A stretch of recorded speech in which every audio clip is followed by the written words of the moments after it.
നമസ്കാരം. ആസാദി നൈറ്റ് എഡിഷനിലേക്ക് എവർക്കും സ്വാഗതം. നോക്കാം ഇന്നത്തെ പ്രധാനപ്പെട്ട വാർത്തകൾ. ബുൾഡോസർ രാജുമായി വീണ്ടും BJP സർക്കാർ. ഡൽഹിയിൽ 400ഓളം ചേരികൾ തകർത്തു. സ്വരാജിൻ്റെ സ്ഥാനാർത്ഥിത്വം ജനങ്ങൾ അംഗീകരിച്ചു. മുഖ്യമന്ത്രി. കുവൈറ്റിൽ അപ്പാർട്ട്മെൻറ്റിൽ തീപിടുത്തം, 6 മരണം. വെള്ള നീല റേഷൻ കാർഡുകൾ മുൻഗണനാ വിഭാഗത്തിലേക്ക് മാറ്റാൻ അവസരം. അൻവർ വിഷയം വഷളാക്കി സതീശനെതിരെ ലീഗ്. ഗൗരവതരമെന്ന് കുഞ്ഞാലിക്കുട്ടി. നിലമ്പൂരിൽ PV അൻവറിനെ തൃണമൂൽ സ്ഥാനാർത്ഥിയായി ഔദ്യോഗികമായി പ്രഖ്യാപിച്ച മമത. ഗൂഡല്ലൂർ ഊട്ടി ദേശീയപാതയിൽ ഭീഷണിയായി പാറക്കല്ല്. രാത്രി ഗതാഗതം ഒറ്റവരിയായി. ചന്ദനമര കൃഷിയിലൂടെ വരുമാനം നേടണോ? പ്രതിവർഷം ധനസഹായം ലഭിക്കും. ജൂൺ 20 വരെ അപേക്ഷിക്കാം. തിരുവനന്തപുരം മംഗളൂരു സ്പെഷ്യൽ ട്രെയിനിൻ്റെ സർവീസുകൾ നീട്ടി. സമയത്തിൽ മാറ്റം. വിശദമായ വാർത്തകളിലേക്ക് കടക്കാം.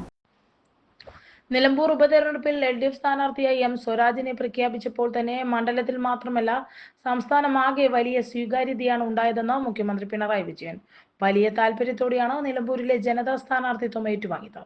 ശനിയാഴ്ച LDF സ്ഥാനാർത്ഥിയുടെ പര്യടനത്തിൽ കണ്ട ദൃശ്യം വ്യത്യസ്തമാണ്. LDF പ്രവർത്തകരല്ലാത്തവരും പരിപാടിയുടെ ഭാഗമായെത്തി. ഇതൊക്കെ കാണുന്നത് ഒരു പ്രത്യേക വികാരത്തോടെ സ്ഥാനാർത്ഥിത്വം നാട് സ്വീകരിച്ചു എന്നതാണെന്നും മുഖ്യമന്ത്രി പറഞ്ഞു. നിലമ്പൂരിൽ LDF തെരഞ്ഞെടുപ്പ് കൺവെൻഷൻ ഉദ്ഘാടനം ചെയ്ത് സംസാരിക്കുകയായിരുന്നു ഇദ്ദേഹം. ഇതേവരെയുള്ള പൊതുപ്രവർത്തനത്തിലൂടെ ക്ലീനായ ഇമേജ് നിലനിർത്തുന്ന സ്ഥാനാർത്ഥിയാണ് സ്വരാജ്. കറകളത്തെ വ്യക്തിത്വം അദ്ദേഹത്തിന് നിലനിർത്താൻ കഴിഞ്ഞിട്ടുണ്ട്. ആരുടെ മുന്നിലും തല ഉയർത്തി വോട്ട് ചോദിക്കാൻ സ്വരാജിന് പറ്റും. അതിന്റെ ഭാഗമാണ് ഇന്ന് കാണുന്ന ഈ ജനപങ്കാളിത്തം. ഇതെല്ലാം നല്ല തുടക്കമായാണ് പൊതുവെ വിലയിരുത്തുന്നത്.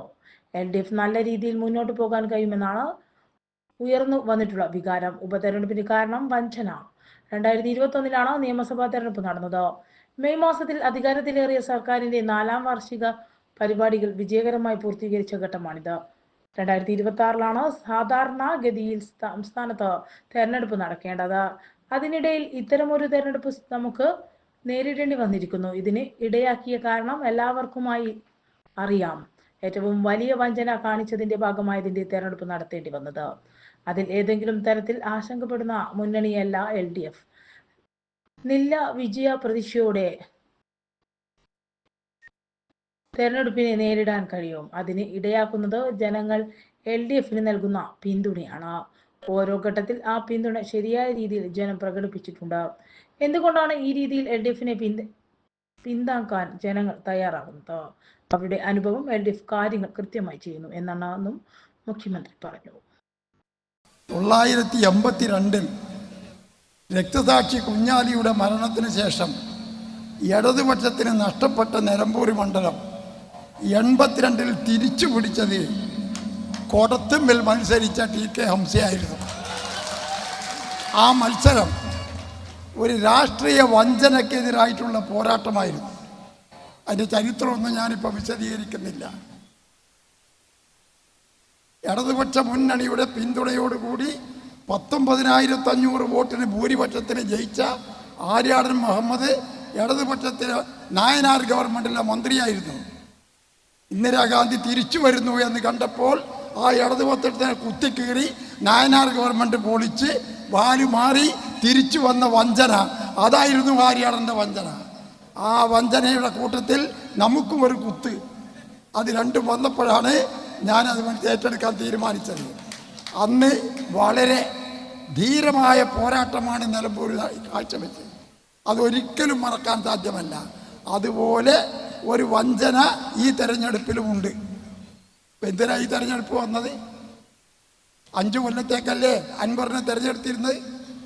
ആര് പറഞ്ഞു രാജിവെക്കാൻ? എന്തിനാണ് രാജിവെച്ചത്? ഇടതുപക്ഷ ഗവൺമെൻറ്റിനോ ബഹുമാനപ്പെട്ട മുഖ്യമന്ത്രിക്കോ എന്തെങ്കിലും ഒരു പോരായ്മ ചൂണ്ടിക്കാണിച്ചോ? വികസനം നടന്നില്ല എന്ന് പറഞ്ഞോ? ക്ഷേമ പെൻഷൻ കൊടുത്തില്ല എന്ന് പറഞ്ഞോ? വീടുകൾ ഇല്ലാത്തവർക്ക് വീട് കൊടുത്തേ പോരാന്ന് പറഞ്ഞോ? അതുപോലെ പട്ടയം കൊടുക്കുന്നതിന് എന്തെങ്കിലും ബുദ്ധിമുട്ടാക്കി എന്ന് പറഞ്ഞോ? ഒന്നുമില്ല. ആകെ അദ്ദേഹം പറഞ്ഞത് എന്താണ്? ഇവിടെ വിമാനത്താവളത്തിലൂടെ സ്വർണ്ണക്കടത്ത് കള്ളക്കടത്ത് വരുമ്പോൾ അവരല്ല പിടിക്കുന്നത്, കൊണ്ടോട്ടിയിലെ പോലീസാണ്. പോലീസ് എന്തിനാണ് പിടിക്കുന്നത്? പിടിക്കാൻ പാടില്ല എന്നാണ്. പോലീസ് പിടിക്കാതിരുന്നാൽ വിമാനത്താവളത്തിൽ നിന്ന് രക്ഷപ്പെട്ടു വരുന്ന കള്ളസ്വർണം പോലീസിൽ നിന്നും രക്ഷപ്പെട്ടാൽ എങ്ങോട്ടാ പോവുക എന്നുള്ളതാണ് പ്രശ്നം. ആ വഞ്ചന മനസ്സിലായില്ലേ? അത് ഞാനിപ്പോൾ വിശദീകരിക്കുന്നില്ല. അതല്ലാത്ത ഒരു കുറ്റവും ഗവൺമെൻറ് ഇടതുപക്ഷ മുന്നണിക്കോ ഗവൺമെൻറ്റിനോ എതിരായി പറഞ്ഞില്ല. കുത്തിക്കീറി പൊളിച്ചത് ഗൂഢാലോചനയായിരുന്നു. അതിൻ്റെ കൂട്ടുകമ്പനിക്കാരാണ് ഇപ്പോൾ തമ്മിലടിച്ച് കത്തിക്കുത്തായിട്ട് നടക്കുന്നത്. അതിനെതിരായിട്ടുള്ള ഒരു പോരാട്ടത്തിൽ അതിശക്തമായ മുന്നേറ്റം നടത്താൻ നിങ്ങൾ മുന്നോട്ട് വരും എന്നാണ് എൻ്റെ പ്രതീക്ഷ. ആ കുടത്തിൽ നിന്നിട്ട് വോട്ടെണ്ണിയപ്പോൾ 1800 വോട്ടിനാണ് ജയിച്ചത്. എങ്ങനെ 19,500 വോട്ട് മറികടന്നിട്ട് 1800 വോട്ടിന് ജയിച്ചു. ആ വിജയത്തിൻ്റെ രണ്ടാമത്തെ വിജയമാണ് എൻ്റെ സുഹൃത്ത്, എൻ്റെ മോൻ, എൻ്റെ മകനാണ്. അന്ന് ഞാൻ മത്സരിച്ചപ്പോൾ അപ്പോഴത്തെ ഹരിയാണെന്നാണെങ്കിൽ ഇന്ന് അദ്ദേഹത്തിൻ്റെ മകനാണ്. ഇപ്പം അതിനെ എതിർക്കുന്നത് എൻ്റെ മകനാണ്. അങ്ങനെ മക്കൾ തമ്മിലുള്ള ഈ പോരാട്ടത്തിൽ എല്ലാ പിന്തുണയും സഹകരണവും തരണമെന്ന് അഭ്യർത്ഥിച്ചുകൊണ്ട് ഞാൻ വാക്കുകൾ നിർത്തുന്നു. അഭിവാദനങ്ങൾ. ഡൽഹിയിൽ വീണ്ടും BJP സർക്കാരിന്റെ ബുൾഡോസർ രാജ്.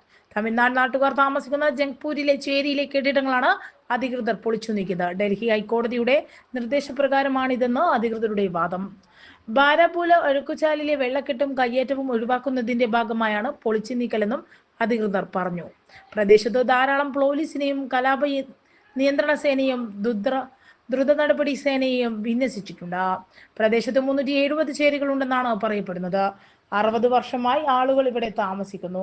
2015 പുനരധിവാസ നയപ്രകാരം 370 ചേരികളിലെ ഡൽഹി ചേരി, ജുഗ്ഗി ജോപ്രി എന്നിവിടങ്ങളിലെ 189 നിവാസികളെ പുനരധിവാസത്തിന് അർഹരായി പ്രഖ്യാപിച്ചിരുന്നു.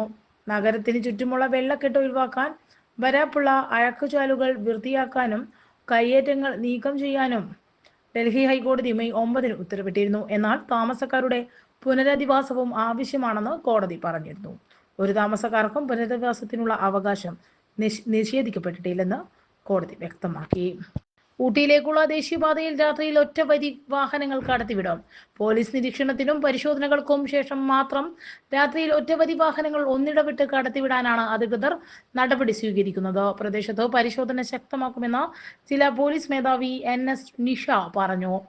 ബസ് സ്റ്റാൻഡ് പരിസരത്ത് രാത്രിയിൽ ഊട്ടിയിൽ നിന്നും വരുന്ന വാഹനങ്ങൾ പരിശോധിക്കുന്നതിനും സിൽവർ ക്ലൗഡ് പരിസരത്ത് ഗൂഡല്ലൂരിൽ നിന്നും വരുന്ന വാഹനങ്ങൾ പരിശോധിക്കുന്നതിനും പോലീസിനെ വിന്യസിച്ചിട്ടുണ്ട്. ദേശീയപാതയിലൂടെ ആവശ്യ യാത്ര മാത്രമേ അനുവദിക്കൂവെന്ന് ജില്ലാ ഭരണകൂടം വ്യക്തമാക്കി. പാറക്കെട്ടുകൾ വീഴുമെന്ന ആശങ്കയുള്ള പ്രദേശത്ത് മുൻകരുതൽ സ്വീകരിക്കാനാണ് ഇത്തരത്തിൽ നടപടികൾ സ്വീകരിക്കുന്നതെന്ന് കളക്ടർ ലക്ഷ്മി ഭവ്യ തണ്ണീരു പറഞ്ഞു.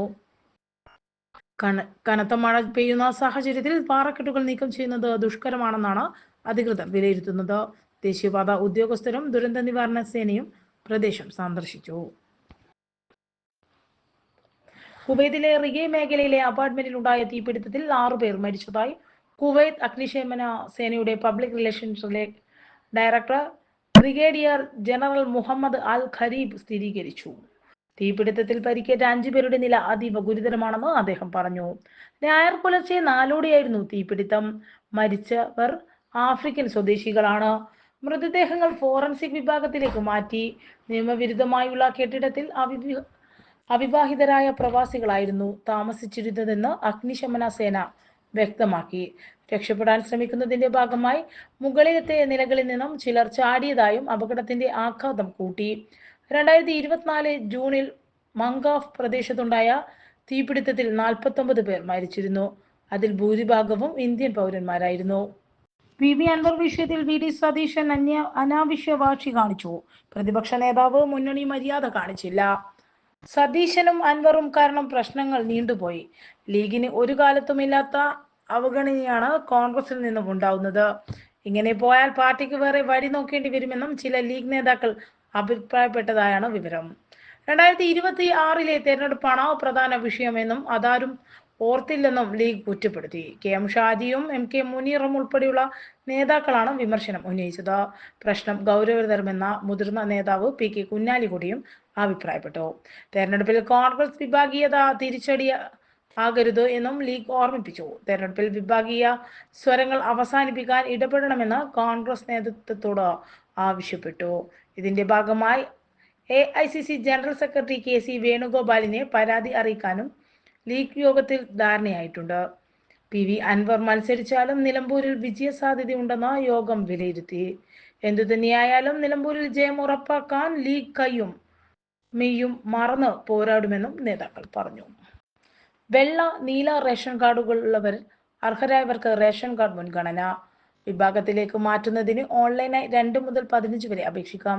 അർഹതയുള്ളവർ വീടിന്റെ തറ വിസ്തീർണം തെളിയിക്കുന്ന പഞ്ചായത്ത് സെക്രട്ടറിയുടെ സാക്ഷ്യപത്രം, സ്ഥലത്തിന്റെ 2025 വർഷത്തെ നികുതി രസീത്, പഞ്ചായത്ത് സെക്രട്ടറിയുടെ BPL സാക്ഷ്യപത്രം, വില്ലേജ് ഓഫീസിൽ നിന്നുമുള്ള വരുമാന സർട്ടിഫിക്കറ്റ്, പട്ടികജാതി പട്ടികവർഗ വിഭാഗക്കാർ ജാതി തെളിയിക്കുന്ന സർട്ടിഫിക്കറ്റ്, ഭവന നിർമ്മാണ പദ്ധതി വഴി വീട് ലഭിച്ചവർ, ജീർണാവസ്ഥയിലുള്ള വീടുള്ളവർ, വൈദ്യുതി, കുടിവെള്ളം, കക്കൂസ് എന്നിവയില്ലാത്തവർ, അത് തെളിയിക്കുന്നതിനുള്ള സാക്ഷ്യപത്രം, പരമ്പരാഗത തൊഴിൽ ചെയ്യുന്നവർ, ക്ഷേമനിധി അംഗത്വത്തിന്റെ പാസ്ബുക്കിന്റെ പകർപ്പ്, മാരക രോഗമുള്ളവർ, അത് തെളിയിക്കുന്ന ഡോക്ടറുടെ സർട്ടിഫിക്കറ്റ് സഹിതം അക്ഷയ ജനസേവന കേന്ദ്രങ്ങൾ വഴി അപേക്ഷിക്കാം.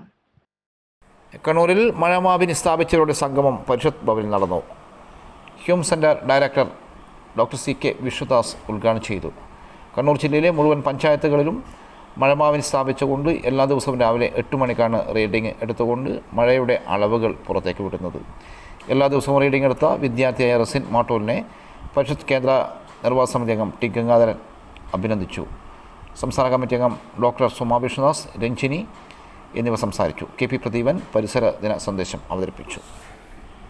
കേരളത്തിലുള്ള യാത്രക്കാർക്ക് ആശ്വാസമായി തിരുവനന്തപുരം മംഗളൂരു സ്പെഷ്യൽ ട്രെയിനിൻ്റെ സർവീസുകൾ റെയിൽവേ നീട്ടി. 6 സർവീസുകൾ കൂടിയാണ് പ്രഖ്യാപിച്ചത്. അതേസമയം സമയത്തിൽ മാറ്റമുണ്ട്. നേരത്തെ യാത്രാ തിരക്ക് കണക്കിലെടുത്താണ് തിരുവനന്തപുരം മംഗളൂരു സ്പെഷ്യൽ ട്രെയിൻ ഏർപ്പെടുത്തിയിരുന്നത്. 14 സെക്കൻഡ് ക്ലാസ് കോച്ചുകളുണ്ടാവും. തിരുവനന്തപുരത്ത് north Mangaluru junction special train June 16, 23, 30 തിങ്കളാഴ്ചകളിൽ സർവീസ് നടത്തും. Mangalore Thiruvananthapuram north special June 17, 24, July 1 ചൊവ്വാഴ്ചകളുമാണ് സർവീസ് നടത്തുക. തിരുവനന്തപുരത്ത് നിന്ന് വൈകിട്ട് 5:30 പുറപ്പെടുന്ന ട്രെയിൻ പിറ്റേന്ന് രാവിലെ 6:50 മംഗളൂരിലെത്തും. തിരിച്ചുച്ചയ്ക്ക് ശേഷം 3:15 മംഗലാപുരത്ത് നിന്ന് പുറപ്പെടും. പിറ്റേന്ന് രാവിലെ 3:50 തിരുവനന്തപുരം നോർത്തിൽ എത്തും.